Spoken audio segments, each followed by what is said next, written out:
Good morning प्यारे विद्यार्थियों। स्वामी केशवानंद की ऑनलाइन क्लास में आप सभी का स्वागत है। देखिए बेटा, पिछली वीडियो में आपने दो प्रत्यय पढ़े, एक तो तव्यत प्रत्यय और दूसरा तुमुन प्रत्यय पढ़ा।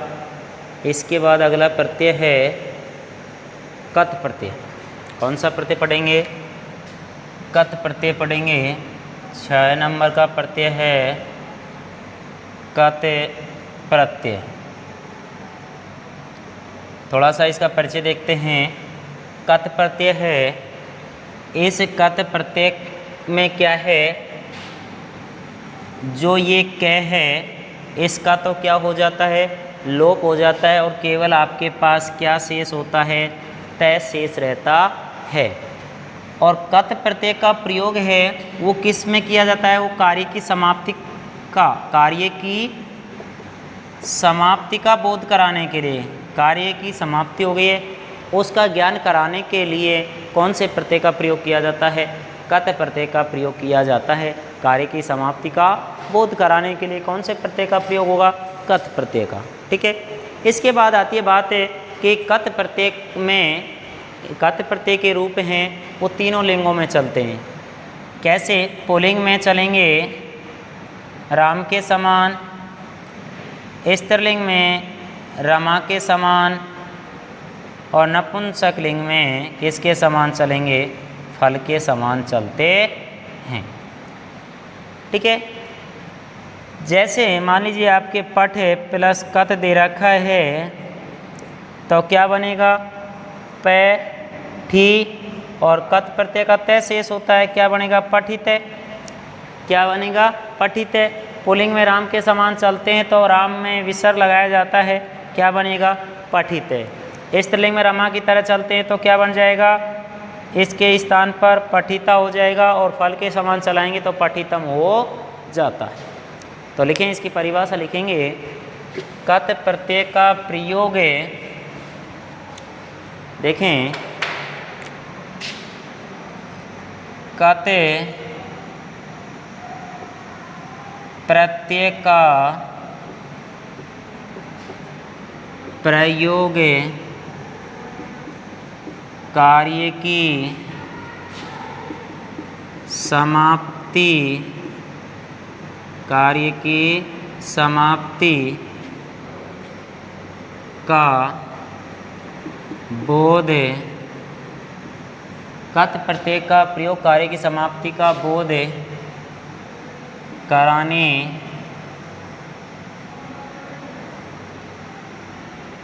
के लिए किया जाता है। समाप्ति का बोध कराने के लिए किया जाता है,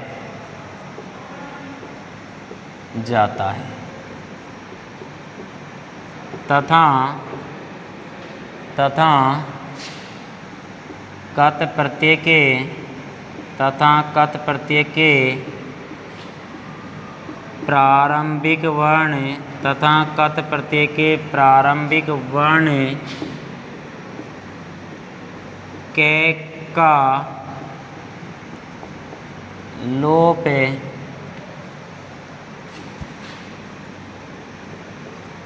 हो जाता है, कै का लोप हो जाता है और केवल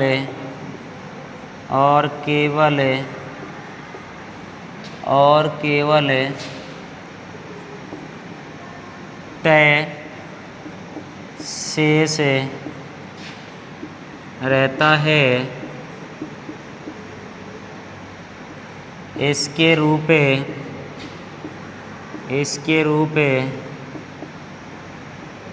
पुल्लिंग में, इसके रूप पुल्लिंग में राम के समान, स्त्रीलिंग में रमा के समान तथा नपुंसक लिंग में फल के समान फल के समान चलते हैं तथा नपुंसक लिंग में फल के समान चलते हैं। कत प्रत्यय का प्रयोग कार्य की समाप्ति का बोध कराने के लिए किया जाता है तथा कत प्रत्यय के प्रारंभ वर्ण क का लोप हो जाता है और केवल तय शेष रहता है। इसके रूप पुल्लिंग में राम के समान, स्त्रीलिंग रमा के समान और नपुंसक लिंग में फल के समान चलते हैं। तो उदाहरण देखें, जैसे पठ प्लस कत, पठ प्लस कत, ठीक है।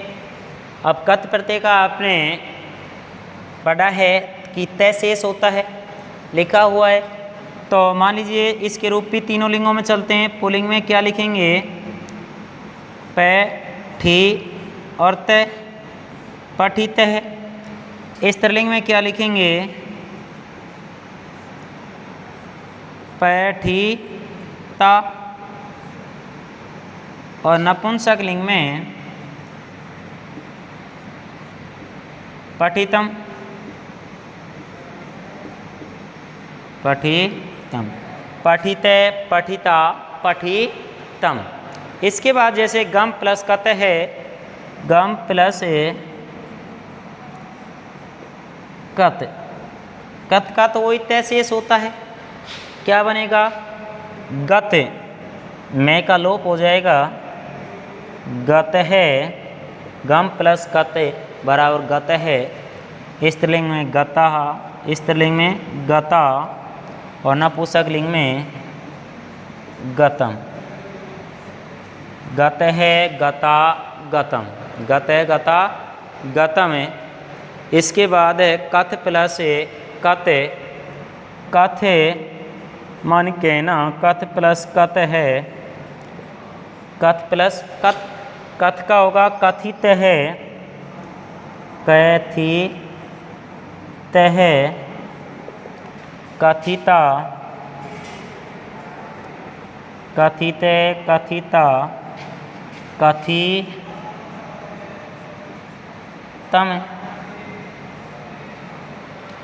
कम पे प्लस कते, कम पे प्लस कते, तो कत कते, कंप में कत जोड़ेंगे, कंपित है। पुल्लिंग में हो जाएगा कंपित है, कंपित है। स्त्रीलिंग में कंपिता और नपुंसक लिंग में कंपितम, कंपितम है। इसके बाद है रक्ष, रक्ष प्लस कत बराबर क्या होगा? रक्षित है। पुल्लिंग में क्या हो जाएगा? रक्षित है, रक्षितः, रक्षिता और नपुंसक लिंग में होगा रक्षितम, रक्षितम है। भाई पठ प्लस कत, पठित है, पठिता, पठितम। गम प्लस कत, गत है, गता, गतम। कथ प्लस कत, कथित है, कथिता, कथितम। कंप प्लस कत, कंपित है, कंपिता, कंपितम। रक्ष प्लस कत, रक्षित है, रक्षिता, रक्षितम। इसके बाद है खाद प्लस कत, खाद प्लस कत बराबर खादित, खादित है, खादिता और खादितम, खादितम। खादित, खादिता, खादितम। क्या हो गया? कत प्रत्यय, कत प्रत्यय का प्रयोग कार्य की समाप्ति का बोध कराने के लिए किया जाता है। कत प्रत्यय का प्रारंभ वर्ण क का लोप हो जाता है और केवल तय शेष रहता है। इसके रूप पुल्लिंग में राम के समान, स्त्रीलिंग रमा और नपुंसक लिंग में फल के समान चलते हैं। इस प्रकार इनके रूप चलते हैं। ये है कौन सा प्रत्यय है? कत प्रत्यय। इसके बाद अगला प्रत्यय है कत्वतु प्रत्यय। कत प्रत्यय के बाद अगला कौन सा प्रत्यय लिखेंगे? कत्वतु प्रत्यय। देखें अगला प्रत्यय है लड़ाओ कत्वतु प्रत्यय। कौन सा प्रत्यय है? कत वतु प्रत्यय। कत्वतु प्रत्यय में क्या है? उसी कत प्रत्यय के समान है। कत प्रत्यय का प्रयोग कार्य की समाप्ति का बोध कराने के लिए किया जाता था। उसी प्रकार कत्वतु प्रत्यय का प्रयोग भी कार्य की समाप्ति का बोध कराने के लिए किया जाता है। लेकिन कत्वतु प्रत्यय है, कत्वतु प्रत्यय का जो ये क है इसका लोप हो जाता है और अंतिम जो स्वर है तय में, कौन सा स्वर है अंतिम? ऊ स्वर है, इसका लोप हो जाता है। तय व और तय में से ऊ स्वर निकल गया तो तय कैसा रह गया? हलंत। तवत इसका शेष रहता है। कत्वतु प्रत्यय का तवत शेष रहता है। क्या शेष रहता है? तवत के और तय तू के उस स्वर का लोप हो जाता है और तवत शेष रहता है। इसके रूप पुल्लिंग में तो भगवत के समान चलते हैं। किसके समान? भगवत के समान। किसमें? पुल्लिंग में। स्त्रीलिंग में इसके रूप नदी के समान चलेंगे और नपुंसकलिंग में इसके रूप जगत के समान चलते हैं। पुल्लिंग में भगवत के समान, स्त्रीलिंग में नदी के समान और नपुंसकलिंग में इसके रूप जगत के समान चलते हैं। तो लिखें, इसकी परिभाषा लिखेंगे। देखें, कत्वतु प्रत्यय क्या है? कत्वतु प्रत्यय का प्रयोग है कत्वतु प्रत्यय का प्रयोग कार्य की, कत्वतु प्रत्यय का प्रयोग कार्य की समाप्ति, कार्यिक समाप्ति का बोध कराने, कत्वतु प्रत्यय का प्रयोग कार्यिक समाप्ति का बोध कराने के लिए किया जाता है। के लिए किया जाता है। कत्वतु प्रत्यय का प्रयोग कार्य की समाप्ति का बोध कराने के लिए किया जाता है। तथा कत्वतु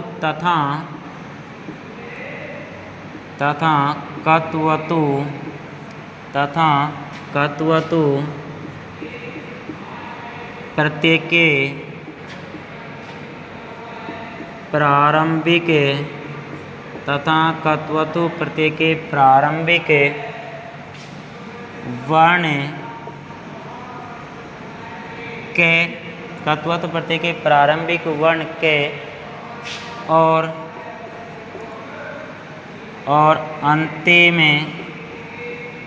अंतिम स्वर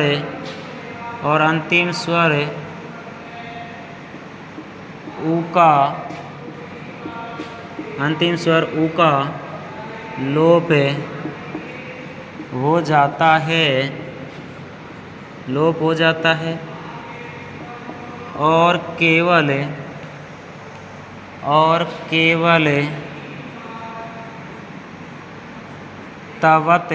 और केवल तवत शेष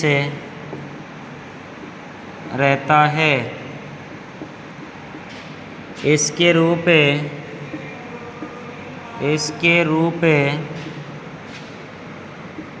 पुल्लिंग में, इसके रूप पुल्लिंग में राम के, इसके रूप पुल्लिंग में राम के समान, स्त्रीलिंग में रमा के समान, स्त्रीलिंग में रमा के समान, स्त्रीलिंग में रमा के समान और तथा नपुंसकलिंग में, तथा नपुंसक लिंग में फल के समान चलते हैं। ठीक है, देखें क्या है, कत्वतु प्रत्यय का प्रयोग कार्य की समाप्ति का बोध कराने के लिए किया जाता है तथा कत्वतु प्रत्यय के प्रारंभिक वर्ण क और अंतिम स्वर उ का लोप हो जाता है और केवल तवत शेष रहता है। इसके रूप पुल्लिंग में राम के समान, स्त्रीलिंग में रमा के समान और नपुंसक लिंग में फल के समान चलते हैं। ठीक है, तो लिखें उदाहरण देखें, पठ प्लस, जैसे पठ प्लस कत्वतु, पठ प्लस कत्वतु, तो क्या बनेगा, प्रत्यांत बन के आएगा, प्रत्यांत रूप बन के आएगा,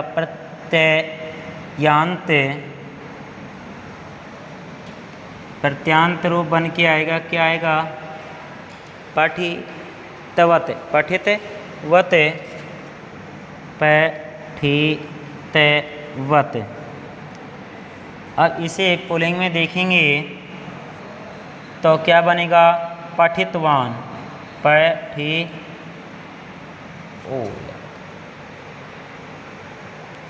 एक मिनट बिटाओ, थोड़ा सा देखें, यहाँ पर आप ये लिखा है आपके सामने, ये मिस्टेक है थोड़ी सी, देखें, इसके रूप पुल्लिंग में भगवत के समान, इसके रूप में पुल्लिंग में भगवत के समान, इसके रूप पुल्लिंग में भगवत के समान, इस देखें दोबारा थोड़ा सा,